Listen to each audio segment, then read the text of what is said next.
PIA जो है वो बिक गया और उसके बाद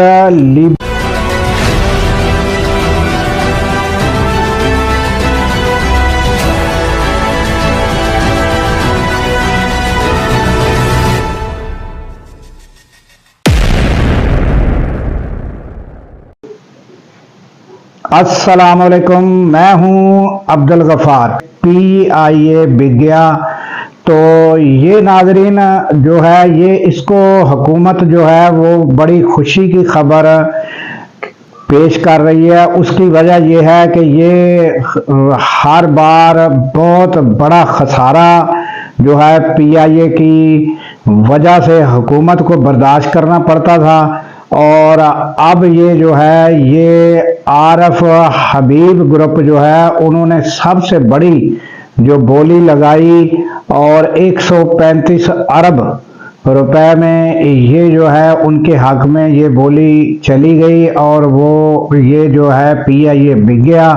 और इसमें फिर जो शराइत और ज़वाबत हैं वो उसकी डिटेल लंबी है नाज़रीन। फिलहाल हम इधर ही रहते हैं कि ये बिक गया और नाज़रीन गुज़श्ता रोज़ जो ये कार्रवाई हुई उसको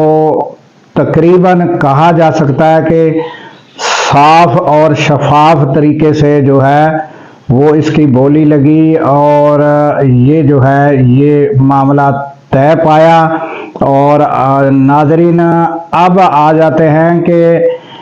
ये जो है ये पीआईए खसारे तक किस तरह पहुंचा। तो इसमें नाज़रीन कोई दो राय नहीं है, तकरीबन जो एंकर है उनकी एक ही राय है कि ये जो है इसमें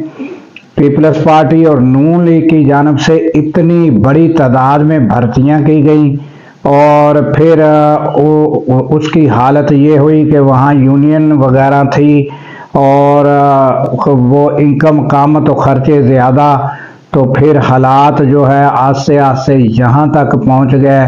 कि नाज़रीन ये बहुत बड़ी जो खसारे में जाने लगा पीआईए। और नाज़रीन ये सारा मसला किन का था?